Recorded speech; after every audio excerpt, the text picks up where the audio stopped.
Hi everyone, welcome back to my channel. তোমরা সবাই কেমন আছো? আশা করি তোমরা সবাই ভালো আছো, আমিও ভালো আছি।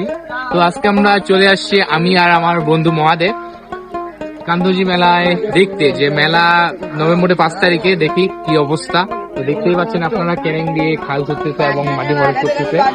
তো এখন এবার বিষয়টা হচ্ছে এরকম, জায়গার শর্ট, যেহেতু কান্তজি মন্দিরের উপরে কোনো দোকান পাশে বসাইতে দিবে না, ওই হিসাবে যেই খাবারের দোকানগুলো, হোটেলগুলা, এবার এই নিচে সব দোকানগুলো বসছে। কারণ এখানে এখন কোনো সার্কেস, যে আমাদের আগে দেখতাম যে সার্কেস বা মোটরসাইকেল ঘুরানো বা অনেক কিছু আসতো ছোটদের, বাট সেই জায়গাগুলোতে এখন আমাদের বসতেছে খাওয়ার দোকান, হোটেল, যেগুলা বড় বড় হোটেল ভিতরে বসতো, এই হোটেলগুলো এখানে বসতেছে। আপনারা দেখতেই পাচ্ছেন সব জায়গায়।